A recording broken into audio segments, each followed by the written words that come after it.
Now record.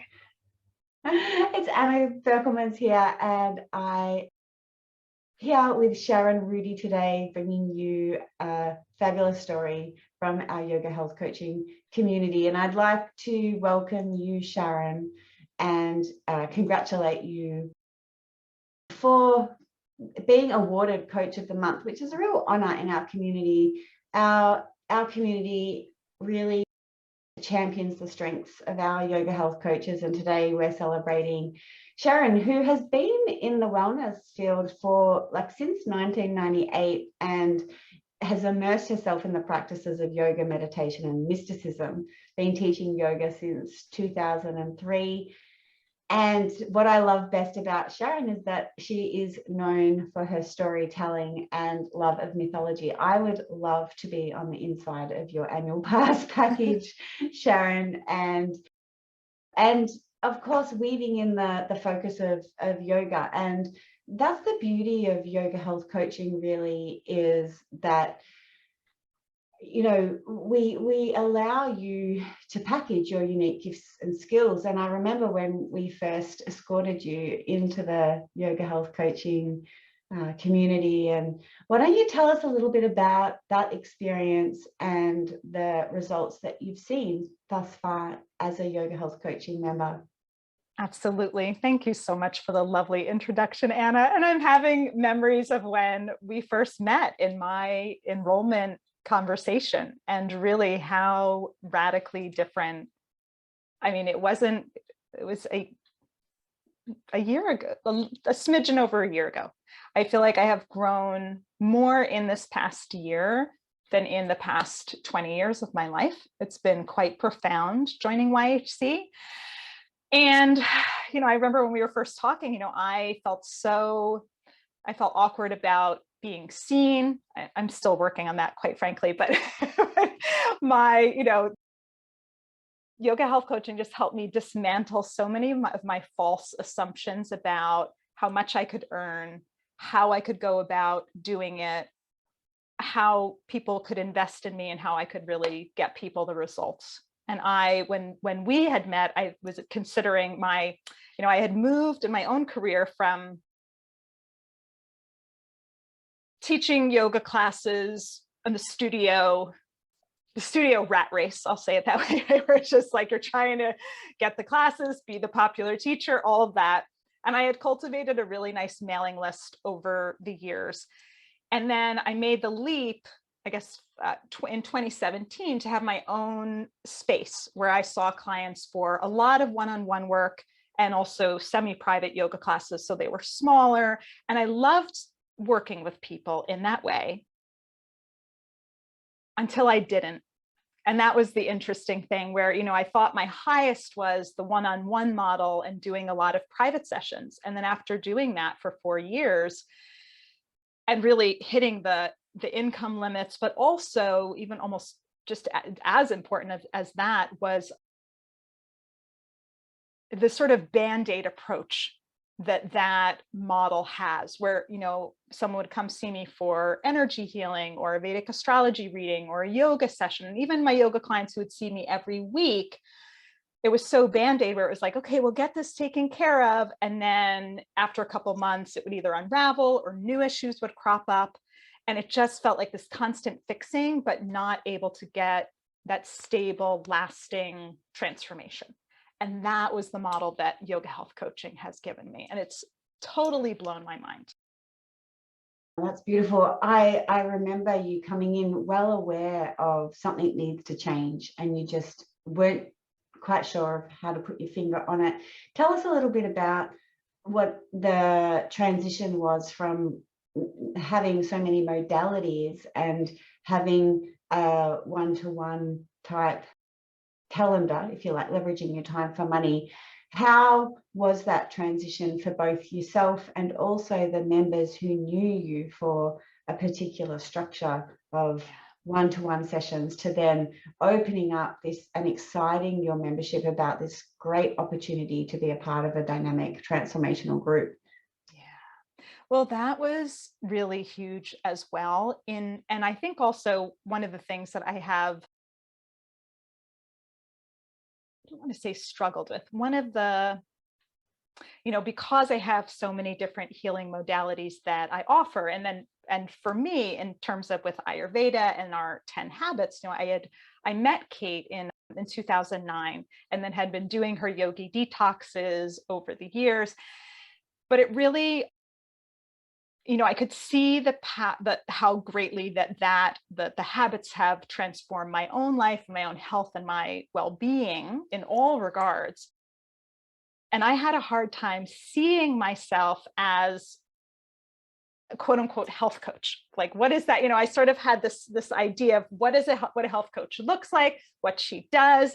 And now, after my members being in for 3 months and seeing all of these amazing, profound shifts and changes, it has kind of dismantled that, also the sort of construct I had over like what a health coach looks like, right?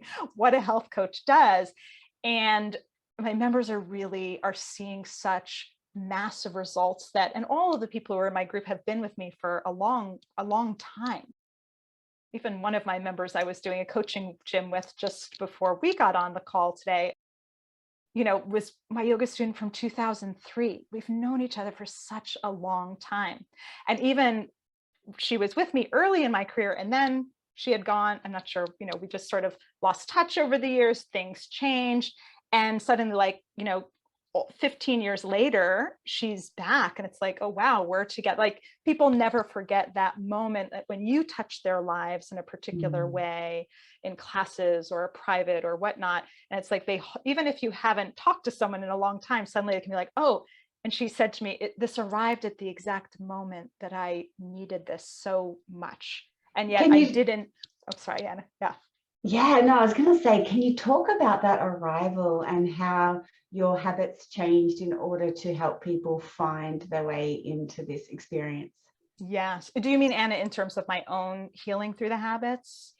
Yeah, you can talk about that. And because your story will become part of that narrative that you have, but essentially with your current members, what was different about the way that you reached out to members or your sales and marketing that was a new skill for you?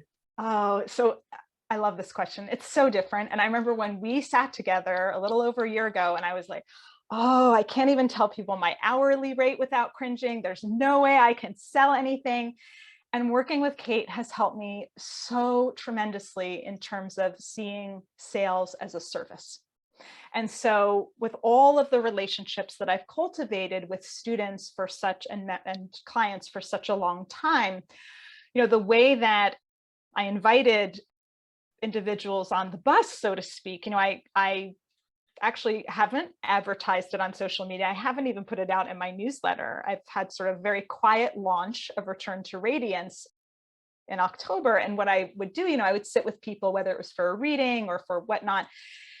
And there was always more issues than we could really address in, let's say, a Vedic astrology reading. There's just 1 hour, you can only do so much. I was trying to do a lot. I was trying to do too much, and then would get frustrated because I couldn't, get the lasting transformation that really worked. So in sitting with individuals for a reading, if I felt that they could really use the group and that they would be great for the group, I would invite them to what I call Dharma discovery sessions. And then we would sit. And I would hear about their different challenges and obstacles in terms of their bodies, their mind, emotional body, also spiritually, to hear about where they're blocked. And then to hear, and really specifically from women, what they really desire. Because our deeper desires are what lead us to our ultimate dharma, our life's purpose, or even I like to invert that and say, a purposeful life. And so in inviting them to Dharma discovery, we would sit together usually for at least 3 times, maybe 3 30-minute sessions, maybe an hour session, and in really doing the service of deep listening, hearing what it is they really, really want, that they really need. If I felt that they were appropriate fit for the group, then I would extend the invitation. And it was quite magical in doing that. I got 10 members coming in 9 came in October. And then one of them was having surgery. So she's coming in February, which that also, I love that about this model, that I didn't have to say, oh, just come on in October, like just get on the bus, like it'll be okay. I said, no, great, have the surgery. You're going to be, not getting into her whole life, but I said, then you can come in February. And it was so extraordinary to have that spaciousness. And it's all about the krama, or the sequence, and the appropriate timing of like, yeah, now it's time to get on the bus. Great. It sounds like you're handling objections, like that's a timing objection. And, it's about being of service and finding solutions with it. Yeah, that's fantastic. And in return to Radiance, can you tell us a little bit how you've been able to customize the Body Thrive habits in a weekly format and create your own signature program? It's astounding to me how one yoga health coach is using the same model from the next, but no one program looks the same. How would you describe Return to Radiance and the essence behind your expertise, training, personality, your own journey? Yeah, awesome. So what has been amazing is, so the foundation of Return to Radiance absolutely is the 10 habits. And some women come in because they're seeking better physical and emotional health. They're overwhelmed. But other women aren't necessarily seeking exactly that, but are very confused about their dharma and their purpose. And so they can kind of come in these different, and then actually also other women come in because they want to learn how to increase their intuition. And the foundation of the habits helps all of the women get to their particular goals, right? To clear the stagnancy, the ama, or the toxicity out of the body-mind complex, in order to activate that fire of their vision for what they really want and living their dharma. For women who want to get more in touch with their intuition, well, the foundation of the habits is how we get there. And that's always a funny part, because I've been teaching intuitive development privately for many years. And that's another place where I always get stuck, because without the foundation of the habits, when there is stagnancy in the body mind, like quite frankly, it just doesn't work. So women who are come in and want to increase their intuition, we have that. And then, of course, ending in better health and well-being. So I've been able to, in the foundation of the habits, I've been able to weave in my other offerings, like this past week. So we went through the 10 habits, and then before new members come in February, we've been working with the Gap and the Gain book, which has been huge, that we're enjoying in Body Thrive, and I brought it to my own members. That has been so massive in terms of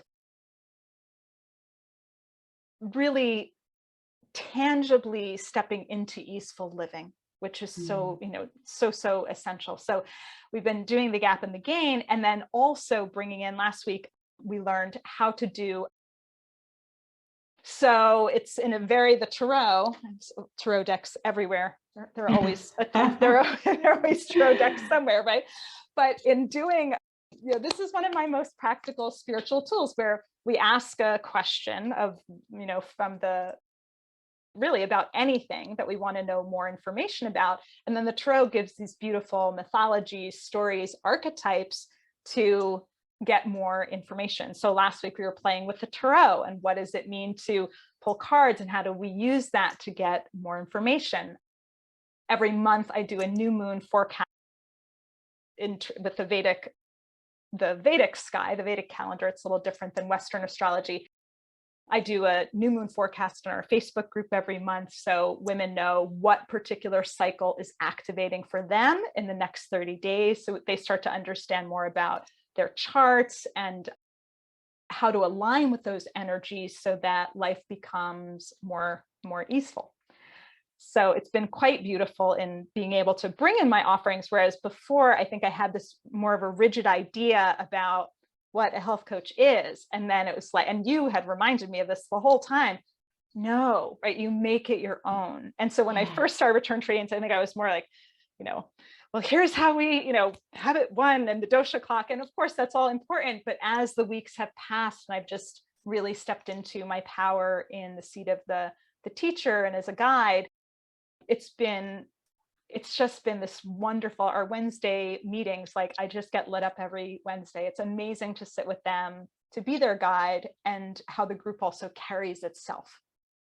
Yeah, I can really sense the shift in power for you. I'm also curious how the visibility has changed more publicly, like outside of the group now, in terms of,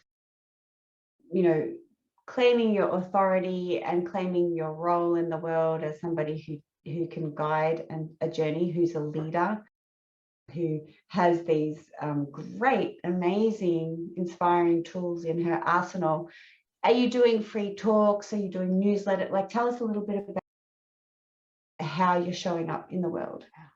Well, I love to write, so my newsletters are the place where I tend to put things out. And really, it's funny, Anna, because you've really identified my uncomfortable growth edge for sure, because being more visible. And one of the things Kate was recently coaching me on, I asked her a question a few weeks back. Why do I feel so stuck when it's time to put myself out there? And I don't want to do it on social media or here or there. And she really encouraged me to look at my convictions, my beliefs and my convictions. And that's always been something that's very important for me and has been the guiding light throughout my life and the work I've chosen to do. And so I've been thinking about that quite a bit since I asked the question. And even more recently, like I'm a mom of two little, well, I guess they're not too little anymore, 8 and 10, they're getting bigger, but I'm active there's a mom's group in the area. There's a mom's group in the area, and people are always asking questions about their health and kids and family rhythms, and it's like I've been nudging myself more of just be active in that. It's a Facebook group, but just be active in the mom's group, be a leader in the community for what sometimes. Even recently on the group, someone was asking about Hashimoto's and thyroiditis, and basically about being frustrated with her endocrinologist. And that's a part of my own healing journey as well, that when I was diagnosed with that 20 years ago, it's like, oh, well, I just have this because all the women in my family have had this. And I thought that for a really long time. And then in learning about Ayurveda and the habits and coming to understand, actually Hashimoto's, right, is an autoimmune disease. And there are so many other things that one can do aside from taking a pill, which sometimes the medicine can support, but it supports until it doesn't support anymore. And what I came to realize, like, oh, well, the reason I have Hashimoto's is not just because it's in my family of origin, because the females in my family of origin have been filled with anxiety and overwhelm and burnout. And just had a skateboard fall. We always have hula hoops and skateboards. There's always movement things everywhere. But that in my family of origin, that, inheriting those habits that way of being from my mother, my grandmother, her mother, right? It's like, that is why I ended up with Hashimoto's. And so there's a whole other thing of what women can be doing. So even the other day on this Facebook group and stepping in and saying, yeah, see the doctor, and are you getting enough sleep? What's happening, right? It's like, are you moving your body? And just getting going back to the very basics of circadian rhythm and how massively healing that is. And even just to shine the light for other women and mothers in particular in the community of like, there are other things that you can do. And so that's my growing edge of putting myself out there in the way that for my own beliefs and my conviction and what I have, my own healing path to help others. Because I look at the people who've helped me and I'm like, wow, like, thank goodness I met Kate. Thank goodness I met my meditation teacher. And it's like, I want to be able to extend that help to others as well. It sounds like you've done that in a very artful way and also powerful way with asking those great questions. And that's what makes a really great coach, as we know. And so when you reflect on stepping in, showing yourself, because it is vulnerable when you're an intimate part of a group that's more personal, how did it feel to be stepping up authentically and sharing the wisdom in that way? Well, I think when it comes from your convictions and when it is sincerely sharing to help another person on their path, that's when the self-consciousness falls away. And that's when, I think it becomes not so much about me, but it's really about helping other people. And even way before I was a yoga asana teacher and all the mystical teachings that I do, I've always been very passionate about helping people. I used to do case management for people living with HIV and AIDS. I used to do counseling for women and children survivors of sexual abuse and sexual assault. Like I used to be like really kind of in the trenches with people in difficult stuff. And my belief at that time, and still, is that, it's never too late to transform. It's never too late to heal. And so I was kind of like really the depths of that. And then as quite frankly, I actually got quite burned out doing those jobs and then found yoga and then became a yoga teacher. Then it was helping people transform in different ways, but it really comes down to that core, just really wanting to help and wanting to be of service. And that's where even in the quote unquote sales process that I was always so dreading until I started yoga health coaching, I was like, oh, wow. But if it's a service, like in a Dharma discovery session, like the sale, if it happens, if the person's a good fit for the group, great. But if they're not, that's okay too. And then that person, that woman will walk away with looking at a deeper look at her life of where she really wants to go and igniting that fire of her vision for her life. And so that to me is the ultimate service. So many great gains there, looking back, reflecting back on the different incantations of your life and for where you are now. What's one of the biggest lessons that you've learned that you'd like to share with other coaches or prospective future YHC members? For me, I think it was my biggest lessons were really around the self-doubt, unworthiness, and the imposter syndrome. I really was surprised at how confronted I was with my own not feeling worthy enough. And I would always, it's so funny, in being nominated for the Yoga Health Coach of the Month, I mean, it just blew my mind when I opened the email. And I thought, because what's so funny, I love to listen to the YHC Coach of the Month. Like when I get in my nighttime bath, I often put that on because I love to hear these powerful women and how they've grown and shifted and changed and what they're doing. And I get so inspired by that. So I was like, I'm that person now. This is, and I had such great difficulty in seeing my own potentiality. And I would also constantly compare myself to others. But what I'm really beginning to see now, that the women in Return to Radiance love me the way that like we all love and admire Kate. And it's not about competition. The members that you get are the ones that are really drawn to you, like your quirkiness, your unique personality. And so all of the relationships that I've cultivated over the years with students and clients are just now blossoming into so much more. And now I can really do that in-depth work with the women who have invested in me. And now I get to say, great, I'm going to pour all of my attention into you. And so Return to Radiance, really, I'm still seeing people one-on-one, and I delight in that work, but I also know that's not my highest work that's possible. And so that has been, just so huge, that that people are going to really love you for who you are and how you're taking people on their journey. And it's not so much about needing to become something other than like what you already are. It's like what I already am, here's the habits. And then, right, I get to pour all of the mysticism into that, and people just eat it up and love it. And it's incredible. So fun. Sharon, thank you so much for sharing that. I think that really hit a chord with myself and I'm sure the listeners are filled up with absolute joy and hope and inspiration. Thank you so much. You are so welcome. Thank you, Anna, so much. And good luck with Return to Radiance. And I think I will post the links to your webpage and the channels where people can find you, because it's certainly, you're certainly having such a great impact in the world, and you're one to watch, that's for sure. Thank you, Sharon, and congratulations once again, Coach of the Month.